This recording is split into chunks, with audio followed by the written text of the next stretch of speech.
I'd like to show you how to program a drum loop, a drum beat, directly into the sequencer. So that's a little different from how we've been doing this. So let's first add a redrum here.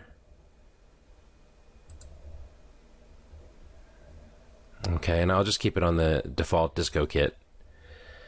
And now let's take a look. Why don't we hit F7 so we can see just the sequencer. And you can see that in the sequencer we have a lane here now or a track for the redrum that we added. So let's set this up so that we can actually program the beat right here in the sequencer. The first thing that I would do is add a clip here. So you can do that if you press the Alt key down. You can see your cursor change to a pencil. And you can also see these blocks here which represent each bar. So if I hold the Alt key down and I see the pencil there and I click, that adds what's called a clip to the track. And by default it's adding a clip that's 1 bar long. You can actually stretch that out to a couple bars, as many bars as you like. And after you've done that, then you can double click in the clip and you can edit from there. So let's do that, double click. Now when this comes up, I don't find this very easy to work with. First of all, the color is it's just too light for me to see. So if you right click inside here, you can change the clip color.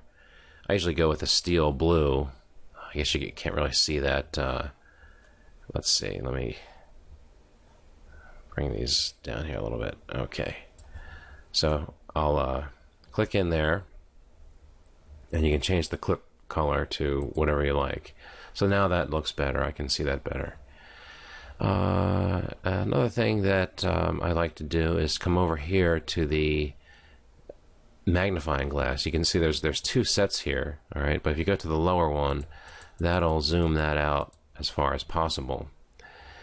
The next thing I like to do is come down to the bottom here and work with this magnifying glass, and that will actually stretch out the bars. And I like to actually stretch them out as far as possible until I see decimals appear. I don't know if you can see that, but you can see that some decimals have appeared here. So I'm going to come back and just take that back. So now I've expanded the bars out as far as they can go without seeing decimals there. And that's pretty much how I like to. Now, one more thing, and I've moved my window up here.